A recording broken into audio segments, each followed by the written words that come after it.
inner warmth. The intricate gears turned like quiet, distant stars, each a part of a celestial dance. He reached out and touched the wooden frame, feeling the faint, steady vibration of life beneath his fingertips. It was a marvel, his creation, though he would never call it that aloud.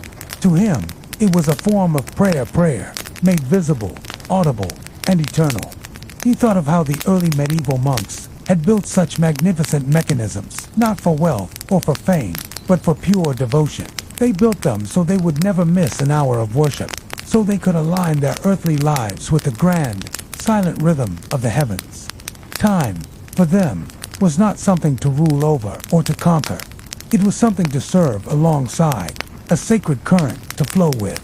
He whispered to the ticking clock. We marked the passing not to lose it, but to listen, and then he heard it.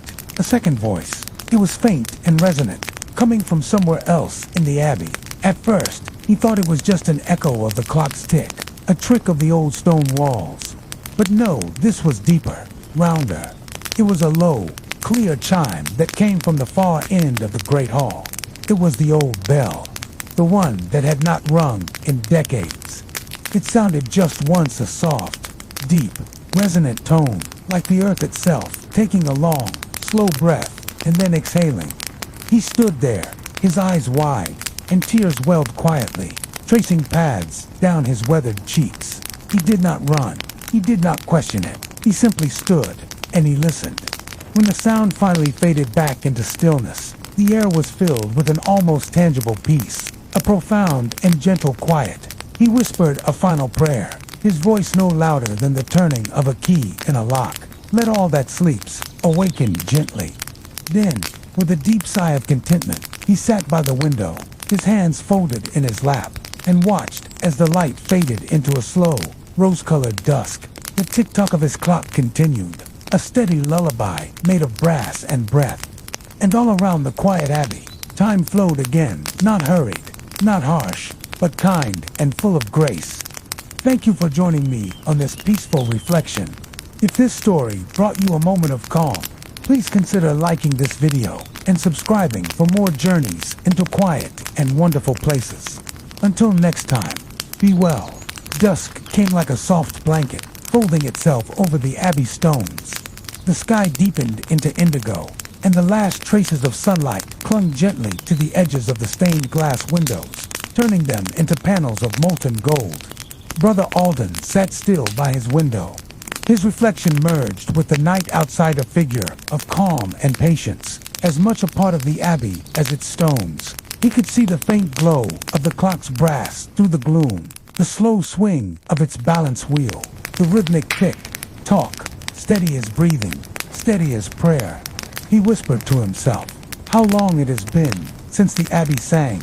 He let the thought drift away, watching as a soft wind brushed through the open shutters. The breeze carried the scent of evening, herbs thyme, lavender, sage, and a distant hint of wood smoke from the village beyond the hills. It was rare for him to smell the village fires. The wind had to blow just right.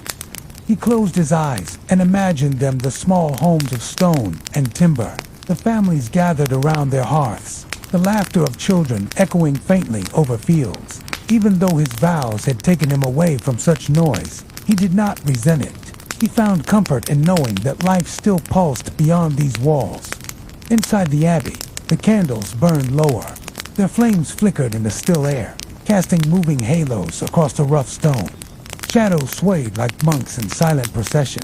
Brother Alden rose from his seat. He moved to the workbench once more, his robe brushing the floor in soft folds. He placed his hand on the clock's frame, feeling its faint warmth. It was still new, still fragile, and yet it held the quiet authority of something ancient. He adjusted the pendulum slightly, a careful motion the way one might adjust a sleeping child's blanket. The ticking changed only by a breath, but that small shift made the rhythm perfect. He leaned close to listen, and in that moment, time itself seemed to pause, not to stop, but to bow. There was an art to listening to silence, and Brother Alden had mastered it. He could hear the echo of centuries in every creak of the wall, every sigh of the air. He could tell when the night was deepening by the way the wind changed its tone. Beyond the Abbey walls, the forest whispered. Tall oaks and ash trees swayed together, their branches murmuring secrets in the language of leaves. The monks had once believed that trees held the souls of old saints, that their rustling at night was a kind of prayer in green. Brother Alden liked to think that was true. He had planted one himself, long ago, a small oak near the chapel door. It was tall now, its roots winding deep beneath the earth, its branches touching the stone archway like gentle hands. He stepped outside to see it. The courtyard was silvered by moonlight. The fountain glimmered softly, the angel's carved face serene. And there beside the chapel the oak stood proud and whispering. Its leaves shimmered faintly in the light, each one moving like the minute hand of a clock, small, patient, constant. He walked closer, placed a hand on its trunk, and felt the faint vibration of life running through it. It was the same rhythm as the clock. Tick, tock, leaf, breath, wind, sigh. Everything moved in harmony. Nature and craft, breath and time, silence and song. A feeling of stillness filled him, not the stillness of emptiness, but the stillness of wholeness, of everything being exactly where it should be. He whispered. The Abbey breathes again. His words drifted upward, vanishing into the night air, where they mingled with the rustling leaves. He sat at the base of the tree, folding his hands loosely in his lap, and simply watched the moon rise higher. Its light touched every surface, the roof tiles, the cloister arches, the edges of the fountain.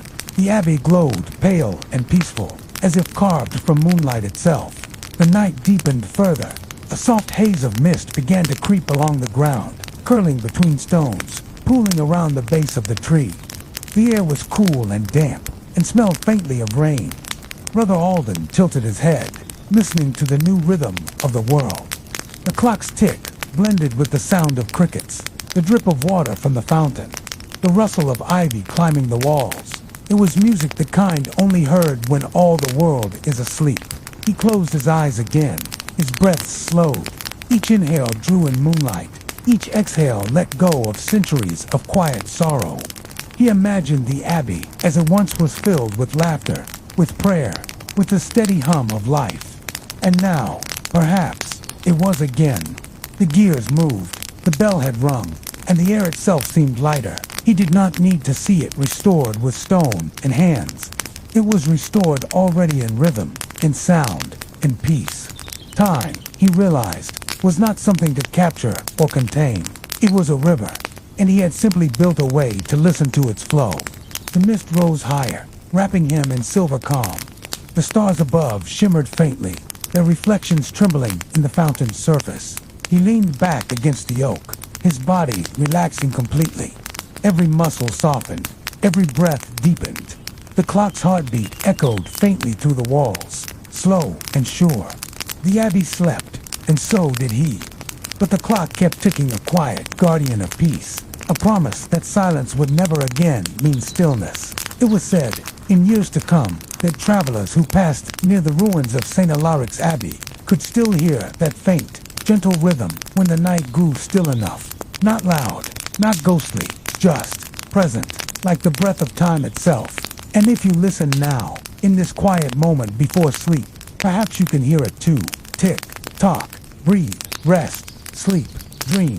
Thank you for joining me in this quiet place tonight. If this story brought you a moment of peace, I invite you to subscribe for more tales and meditations. May your dreams be gentle and your rest be deep. Good night. The morning that followed came softly, as though the world itself had exhaled in relief. Mist still clung to the low hills beyond the Abbey, and the first rays of sunlight spilled gently across the worn flagstones, touching them with a pale, ethereal gold. The old monastery breathed quietly around him. Every wall, every ancient arch, seemed to hum with a new life, a gentle rhythm that pulsed just beneath the sound of the waking birds. Throughout the long night, the clock had not stopped. Its steady heartbeat had carried through every corridor, into every forgotten chamber, reaching even the long-sealed library at the farthest wing. Brother Alden stirred from his sleep at the base of the great oak tree. The leaves above him still glittered with dew, each droplet catching the morning light like a tiny, perfect crystal. For a moment, he lay still, feeling the ground, cool and damp beneath him, listening to the distant, rhythmic